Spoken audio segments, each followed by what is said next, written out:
Growing and scaling a business is complex.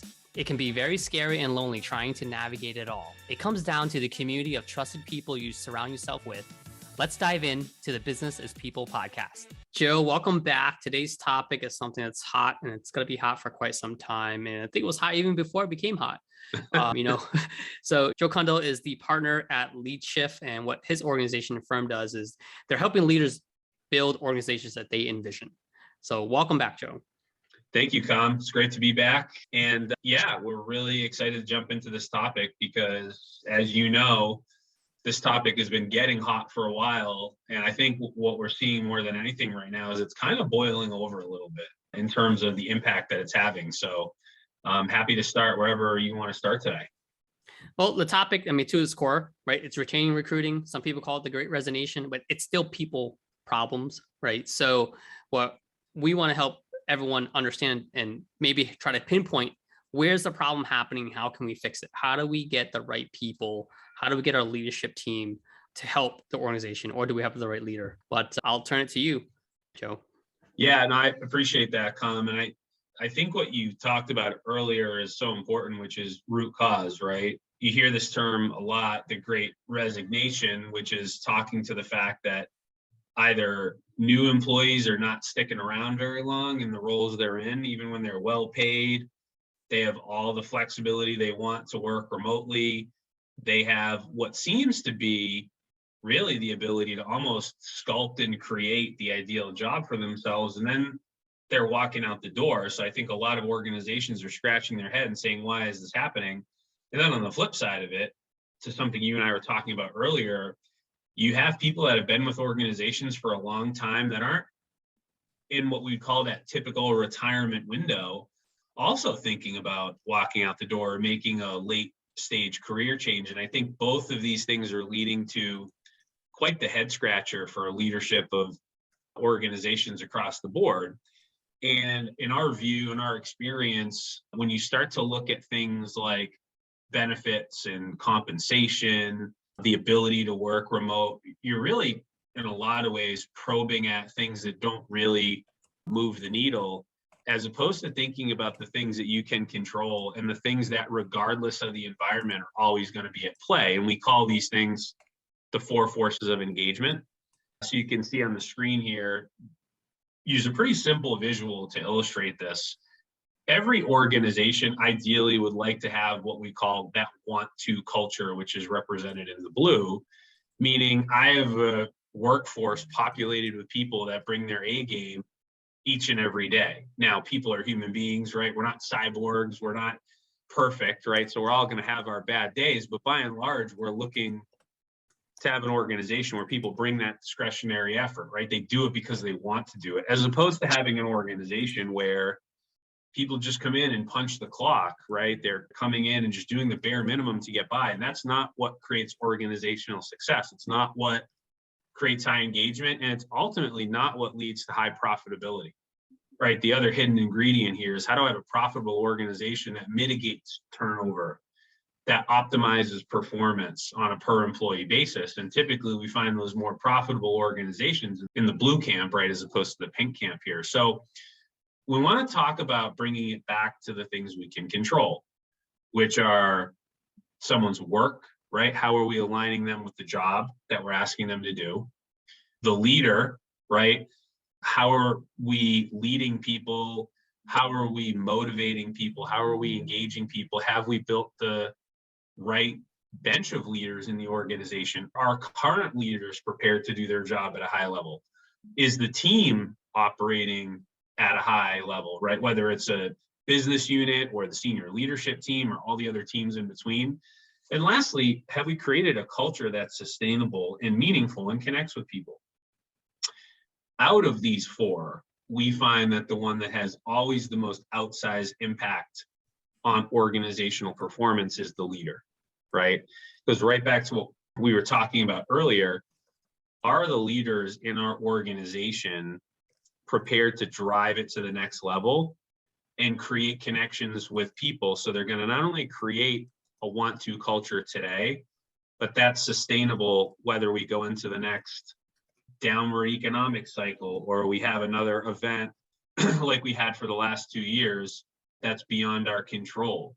Or we go into a climate where organizations have to pivot, right? Regardless of what gets thrown at us, are we staying strong in these 4 areas so that we can weather those things and keep people connected? What are the common things? I mean, this topic has just been around so long. Leadership development, you hear, I mean, everyone has a different methodology, but if you just get to the core of it, like, what are some of the most popular findings and what are some suggestions to improve? Yeah, well, it starts with what do we want to help a leader to achieve? What are the measurables?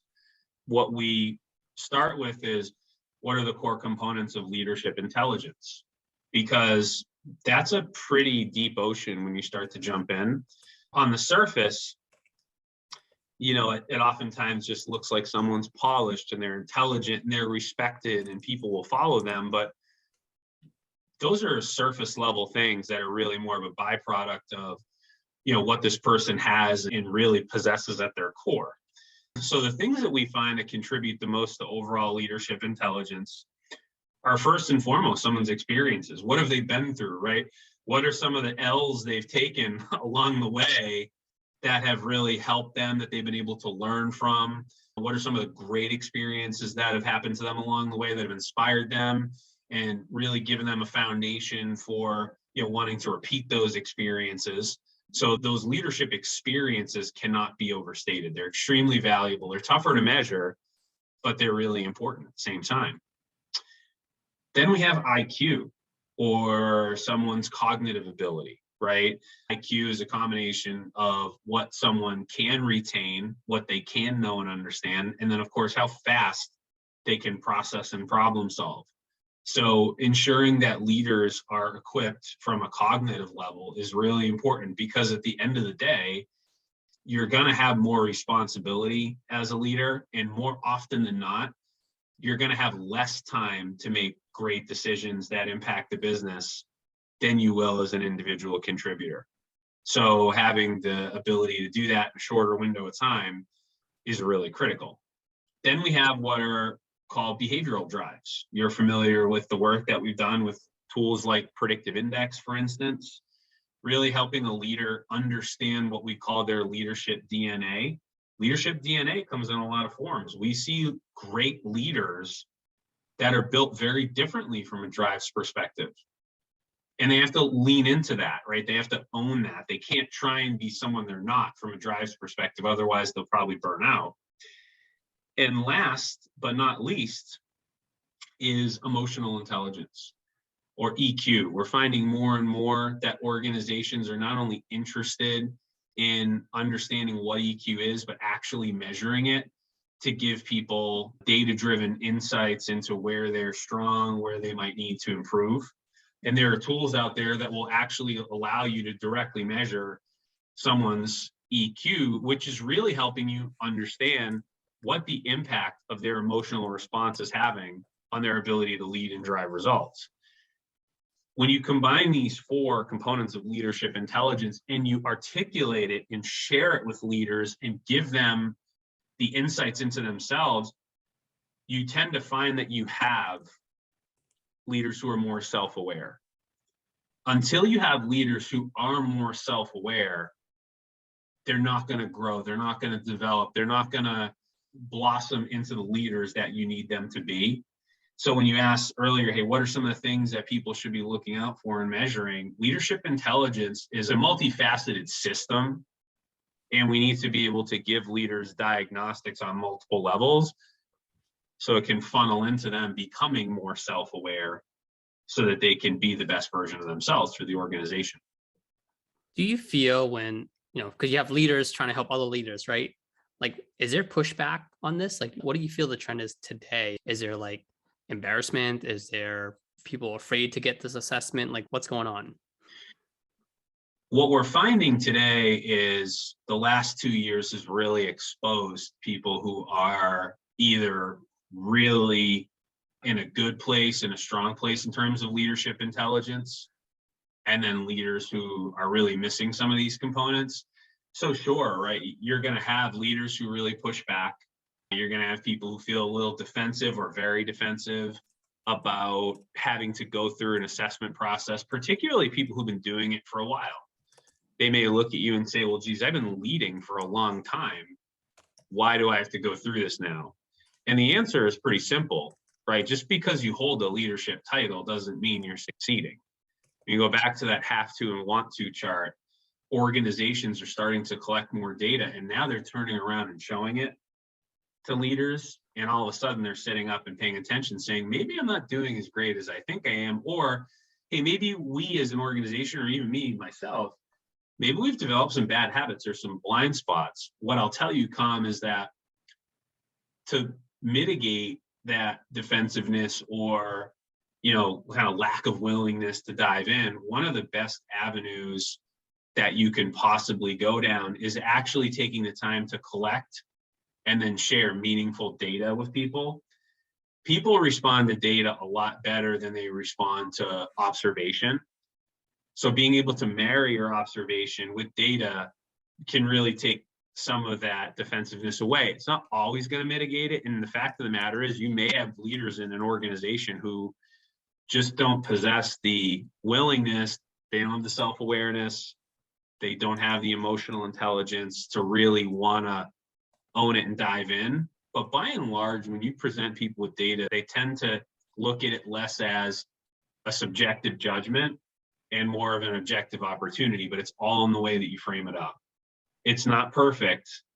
The organizations that are ramping up the bravery meter to do it sooner are finding better results. The organizations that are not ramping up the bravery meter to do it are falling farther and farther behind day by day. Well, data-driven wise, Joe, like, do you guys see a difference between like younger leaders versus older leaders? Is there a gap? Is there a difference of one learns faster than others? One kind of has a higher EQ right out of the gate because of their age and their experience, right? Because as a leader, I might be thinking, okay, do I hire, millennials now? Do I hire different types of leaders now who get it, who get what the world is today? Or do I train up my current leaders because I'm loyal? Yeah, so I think we'll start with the first question, right, which is really about the gap. And I'll go back to two things. One, in terms of the age gap, you're always going to have more opportunities to be stronger in the experience bucket the longer you do something. So if you were to level set a group of leaders and say they all share the same amount of emotional intelligence, still the older, more experienced leaders tend to have a little bit better response to things because they've had a chance to sand off some of those rough edges. But in a world where you can't level set emotional intelligence, we tend to find that people in general, whether they are older or younger with higher emotional intelligence levels, tend to have a stronger response to the idea of coaching or the idea of immersive leadership development. The key component we're finding that really matters more than anything is the last thing I mentioned on the slide, which is self-awareness. People that are truly aware of where they're at and how they're being perceived by others are the ones that are gravitating more to and even really getting excited about and leaning into this, because it is an investment. When you start to think about who can I not live without in terms of my leadership bench, whether it's my senior team or my entry level leaders that are managing people at the ground floor, when I figure out who I can't live without, then I've got to think about what's it going to take to help them go from good to great, or from where they're at right now to even better.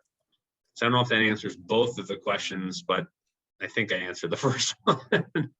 No, you did. And yeah, because you have to look at, it's not the age. A lot of it comes down to the willingness, right, Yep. to do it. And that's not an age thing. I think that's just a person who's humble enough to be a learner all the time. You can be a learner as young. You can always be a learner as an older person.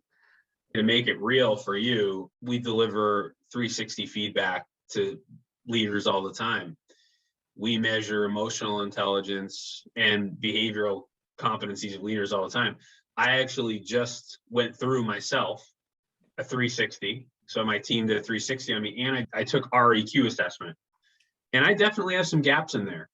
So I would never sit here on a pedestal and say, oh, wow, because I help other leaders, right? I don't have my own things to work on. I'm sure my wife would look at my EQ report and confirm pretty much everything on there. But you got to be willing to learn. You got to be willing to take some of that tough love, right? Like you said, and be a little humble and have it be okay to have someone point out where some of those blind spots are. It's all got to be framed up as a growth and development opportunity. That's the key. Joe, you're a sports guy. So what type of analogy would you use here to hit it home for people who are on the fence?